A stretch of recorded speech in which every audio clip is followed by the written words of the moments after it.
അരിയിൽ Shukkur വധക്കേസിലെ പ്രതിയായിരുന്ന 28ാം പ്രതിയായിരുന്ന PP Sureshan CPM Pattuvam പഞ്ചായത്തിലെ 14ാം വാർഡിൽ സ്ഥാനാർത്ഥിയാണ്.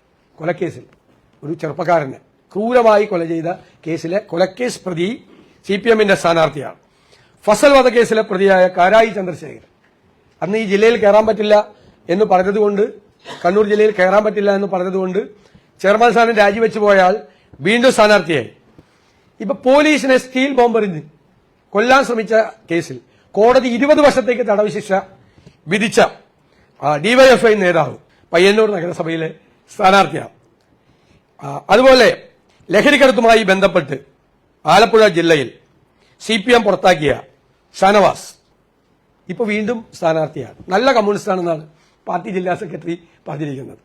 പെൺകുട്ടിയോട് മോശമായി പെരുമാറിയതിനെ തുടർന്ന് പാർട്ടി നടപടി നേരിട്ട ആള് കരിവള്ളൂർ പെരളം പഞ്ചായത്തിൽ വീണ്ടും സ്ഥാനാർത്ഥിയാണ്.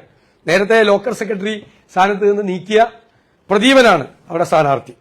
ADM നവീൻ ബാബുവിന്റെ മരണവുമായി ബന്ധപ്പെട്ട് കണ്ണൂർ ജില്ലാ മുൻ പഞ്ചായത്ത് പ്രസിഡന്റ് PP ദിവ്യക്കെതിരായി കേസ് അന്വേഷിച്ച പോലീസ് ഉദ്യോഗസ്ഥർ സർവീസിൽ നിന്ന് വിരമിച്ചതിന് പിന്നാലെ ഇപ്പോൾ ശ്രീകണ്ഠപുരത്ത് ACP ആയിരുന്ന രത്നകുമാർ ഉടൻ തന്നെ സ്ഥാനാർത്ഥിയാണ്, CPMന്റെ സ്ഥാനാർത്ഥി.